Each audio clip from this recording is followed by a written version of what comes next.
बच्चों सुप्रभातम। ओके, देखिए 12 नंबर पाठ कंप्लीट होने के बाद आज हम 13 नंबर पाठ पढ़ेंगे, यानी त्रयोदशः पाठ है। पाठ का नाम है अह आह च। ठीक है, तो च का अर्थ होता है और अह और आह का अर्थ होता है कष्ट सूचक शब्द। ये दोनों शब्द कैसे हैं? कष्ट सूचक। कष्ट किसको बोलते हैं? यानी कोई भी पीड़ा होती है, ठीक है, तब अचानक अपने मुंह से आवाज़ निकलती है अह आह। ठीक है, तो अब देखना आगे।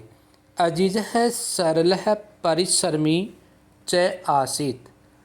अजीज सरल और परिश्रमी था। सह यानी वह है। सह का अर्थ होता है वह स्वामिनः एव सेवायाम लीनः आसीत। वह स्वामी की ही, एव का अर्थ होता है ही, यानी वह स्वामी की सेवा में ही लीनः आसीत, लीन था, यानी वो हमेशा स्वामी की सेवा में ही लगा रहता था, यानी वह हमेशा सेवा करता रहता था। आगे एकदा। एकदा का अर्थ होता है एक बार। क्या होता है? एकदा का अर्थ होता है एक बार। एक बार आ रहा समझ में? सह गृहम गंतुम अवकाशम वांछति। एकदा वह, एक बार, सह वह, गृहम यानी घर को, गंतुम जाने के लिए। ठीक है, गंतुम का क्या अर्थ होता है? जाने के लिए। अवकाशम यानी अवकाश या छुट्टी, वांछती इच्छा करता है। एक बार वह घर को जाने के लिए अवकाश चाहता है या अवकाश लेने की इच्छा करता है। स्वामी चतुर है आसीत। स्वामी चतुर था। चतुर का अर्थ होता है चालाक। क्या होता है? चालाक। तो स्वामी कैसा था? चालाक था। सह वह चिंतयति, वह सोचता है। चिंतयति का अर्थ होता है सोचता है, वह उन्होंने सोचा। अजीज है एव न को अपि अन्य कार्य कुशल है। अजीज, अजीज है, अजीज ही न कोपी अन्य कार्य कुशल है, यानी अजीज के अलावा कोई दूसरा कार्य कुशल नहीं है। यानी अजीज इतना कार्य में कुशल है कि इसके अलावा कोई दूसरा नहीं है। ऐसा है अवकाश से अपि, ऐसा यानी यह है, अवकाश से, अवकाश का भी, अपि का अर्थ होता है भी, यानी यह अवकाश का भी वेतनम ग्रहीष्यति, यानी ये क्या करेगा? जब अवकाश लेगा, जब छुट्टी लेगा, तो उस छुट्टी का ही वह क्या ग्रहण करेगा? वेतन ग्रहण करेगा। ठीक है। एवं चिंतित्वा स्वामी कथयति। एवं इस प्रकार चिंतित्वा, इस प्रकार वह सोचकर, स्वामी कथयति, स्वामी कहता है, अहम तुभ्यम अवकाश से। तुभ्यम का अर्थ होता है तुम्हारे लिए। ठीक है, अहम मैं तुम्हारे लिए, अवकाश से, अवकाश, वेतन से च सर्वम धनम दास्यामि, मैं तुम्हारे अवकाश का अवकाश और वेतन, सर्वम धनम दास्यामि, सभी धन दूंगा। दास्यामि का मतलब होता है दूंगा। परम एतदर्थत्वम वस्तुद्वयम् आने अह आह च इति। परम एतदर्थत्वम वस्तुद्वयम्, यानी परम इस प्रकार तुम, वस्तुद्वयम् यानी दो वस्तु, आने लाइए, तो इस प्रकार तुम क्या करो? दो वस्तुएं लाओ। अह आह च इति, यानी अह का मतलब होता है कष्ट सूचक जो शब्द होता है उसके बारे में कहा गया है। ठीक है, आगे देखना। एतत् श्रुत्वा अजीज है वस्तुद्वयम् आनेतुम निर्गच्छति। एतत् का मतलब होता है यह है, श्रुत्वा यानी यह सुनकर, श्रुत्वा का अर्थ होता है सुनकर, यानी यह सुनकर, ये सुनकर, अजीज है वस्तुद्वयम्, अजीज वस्तुद्वयम यानी अजीज दो वस्तु आनेतुम निर्गछति यानी दो वस्तु लाने के लिए निकलता है। निर्गछति का अर्थ होता है निकल जाता है या जाता है। ठीक है, आगे सह इतस्ततः परिभ्रमति। सह मिस वह, इतस्तः इधर उधर, परिभ्रमति यानी घूमता है। जनान प्रसति लोगों को पूछता है। आकाशम पश्यति आकाश की ओर देखता है। धराम प्रार्थयति धराम मिस धरती, धरती से प्रार्थना करता है। परम सफलताम नैव प्राप्नोति लेकिन सफलता प्राप्त नहीं हुई। चिंत्यति परिश्रमस्य धनम स नैव प्राप्स्यति और सोचता है कि परिश्रम का धन वह नैव प्राप्स्यति नहीं प्राप्त करेगा। कुत्रचित एका वृद्धा मिलती यानी कहीं एक वृद्धा यानी एक बूढ़ा मिलता है उसको।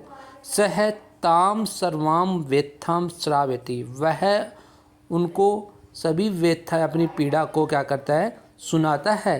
सा वह विचारेति सोचता है। स्वामी अजीजाय धनम दातुम यानी स्वामी अजीज के लिए धनम दातुम न इच्छति धन देने की इच्छा नहीं है। यानी स्वामी के अजीज के लिए धन देने की इच्छा नहीं है। सा तम खतेति वह कहता है अहम तुभ्यम वस्तुद्वयम ददामि मैं तुम्हारे लिए दो वस्तु दूंगा। परम द्वयम एव बहुमूल्यकम वर्तते लेकिन दोनों क्या है बहुमूल्य हैं यानी कीमती है। प्रश्न स स्वामिनः समीपे आगस्ति प्रसन्न होकर स यानी वह स्वामिनः समीपे स्वामी के समीप आगस्ति आता है।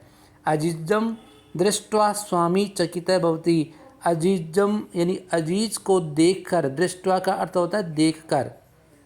क्या होता है देखकर।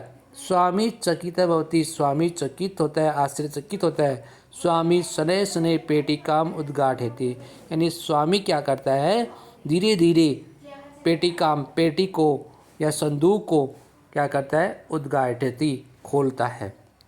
पेटिकायाम लघु पात्र द्वयम आसीत पेटिकायाम पेटिका में लघु पात्र द्वयम आसीत यानी उसके अंदर दो लघु यानी छोटे पात्र थे। प्रथमम स एकम लघु पात्रम उद्घाटयति यानी प्रथम इस पहला स यानी वह एकम लघु पात्रम उद्घाटयति पहले वह क्या करता है एक लघु पात्र को खोलता है। सहसा सहसा का अर्थ होता है अचानक अचानक। ठीक है।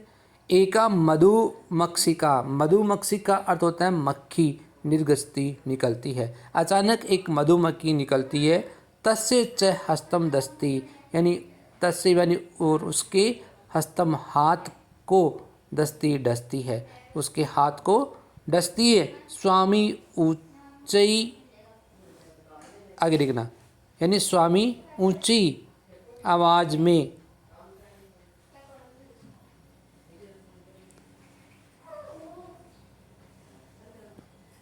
आगे लिखना उसी आवाज़ में क्या करता है वदती बोला।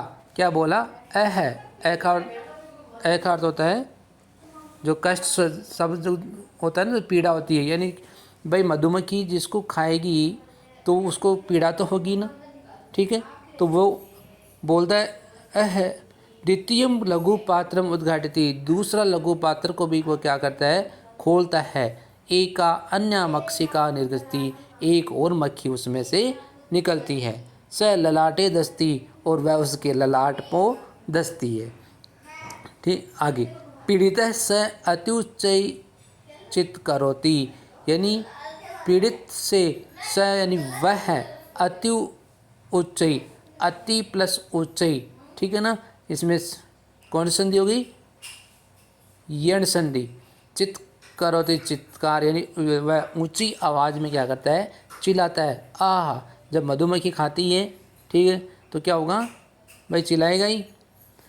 अजीज सफल आसीत अजीज सफल हुआ या वह सफल था।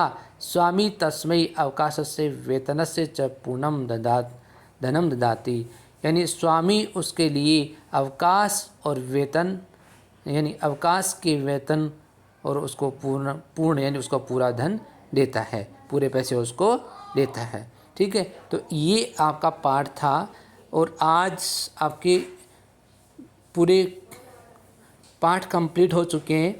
अब उसके बाद में इसके कुछ नीचे शब्दार्थ दे रखे हैं, शब्दार्थ को देखना। लीन का मतलब होता है संलग्न या तलीन। ठीक है, आगे वांछति का अर्थ होता है चाहता है या चाहती है। को अपि इसका संधि विच्छेद होता है कै प्लस अपि यानी कोई भी। आने का अर्थ होता है लाओ। अह का अर्थ मतलब होता है कष्ट सूचक अव्यय। आहा ये भी पीड़ा सूचक अव्यय होता है, आने तुम लाने के लिए। और निर्गच्छति का अर्थ होता है निकलता है। समझ में आ रहा है? आगे इतस्तः इतः प्लस ततः इधर उधर। धराम का अर्थ होता है पृथ्वी को। प्राप्स्यति पाएगा। वेथाम दुख को। सद्धे तत्काल या तुरंत। अपरिय दे दो।